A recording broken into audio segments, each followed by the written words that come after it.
Hello everyone, this is Dinesh Ogirala from CIS department at GPSU. So the goal of this project is to determine the best possible location for a coffee shop in Grand Rapids.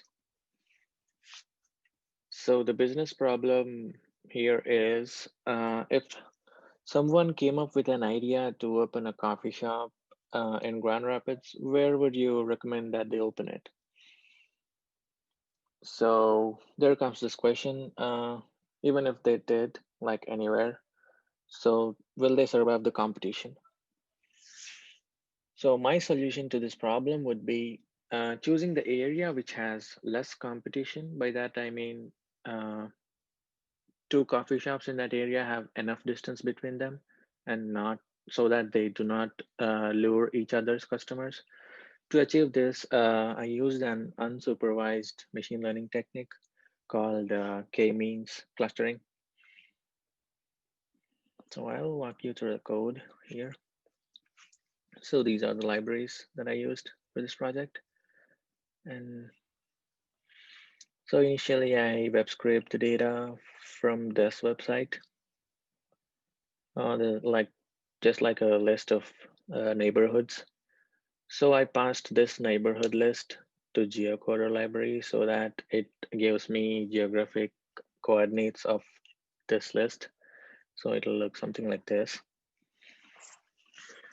So now I have the longitude and latitude locations. So now I mapped these on the uh, so I mapped these markers on the map using Folium library. This is the Folium library. Folium library, and now I made API calls passing each location, the longitude and latitude location, to Foursquare API. These are all the unique categories of venues that the API returned, and I checked if there's coffee shop in that. Yes, there is. It returned true.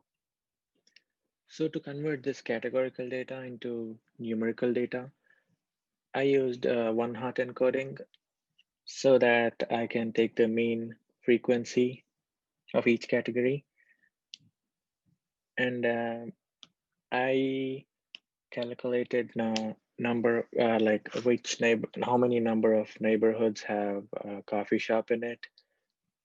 It is 24, and I grouped only the coffee shop neighborhoods. And I mean, I removed all other categories and only used coffee shop in the data frame, coffee shop neighborhoods which have coffee shop in the data frame. So I then normalized the data, and to choose the best K, I used two methods, the silhouette method and the elbow method. Um, Actually, I had two values to choose from, which is n equal to 5, sorry, k equal to 5 and k equal to 7, which is 63 and 67. But for this, n equal to 7, k equal to 7 would be overfit, so I used 5. I cross-verified it with the elbow method. So I used 5 and I trained the algorithm, and the labels are here. So I used these labels and attached them to the previous data frame. And then finally, I mapped them onto the map using Folium library. So these green color clusters are the uh, location. Sorry, this green color cluster is it has the locations which have more number of coffee shops. There is heavy competition in that cluster. The pink colored cluster is the less competition. It has less competition. These all the locations in this cluster have less competition. So these are the clusters 0, 1, 2, 3, and 4. So we determine the frequency of coffee shops by looking at this number, which is the mean frequency of the coffee shops in those locations. So for cluster 0, this is low. For cluster 2, this is high.